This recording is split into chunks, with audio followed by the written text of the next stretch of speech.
Hello everyone and welcome to the first ever Wiz devlog. Wiz is a 2D Metroidvania focused on exploration and combat that I started last year during pandemic breakdown. The game's story happens in a kingdom whose life is balanced by the power of the moon.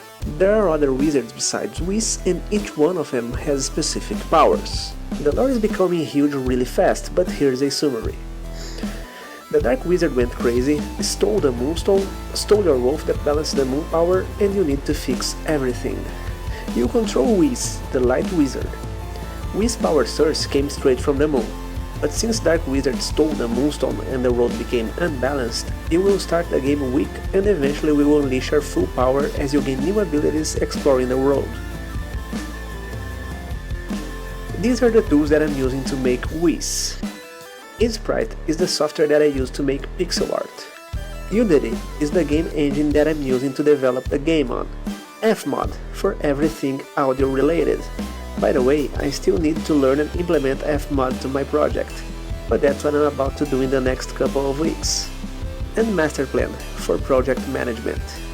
With all of that out of the way, let me show you my recent work.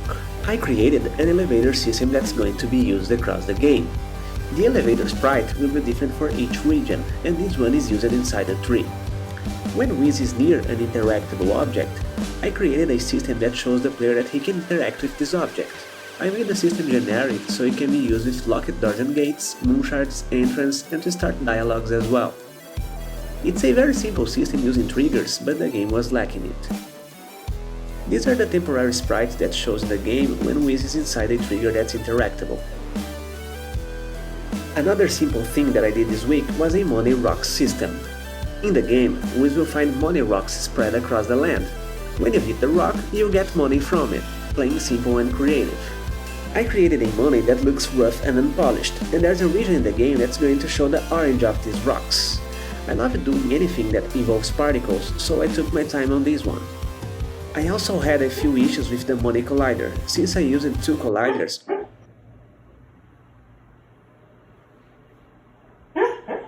One is a trigger to detect when the player hit the money so he can get it, and the other one to make the money detect ground and walls so it's not floating around. Sometimes, when Wiz was walking really fast, instead of picking the money, he was kicking it away, so I increased the size of the trigger collider to avoid this problem.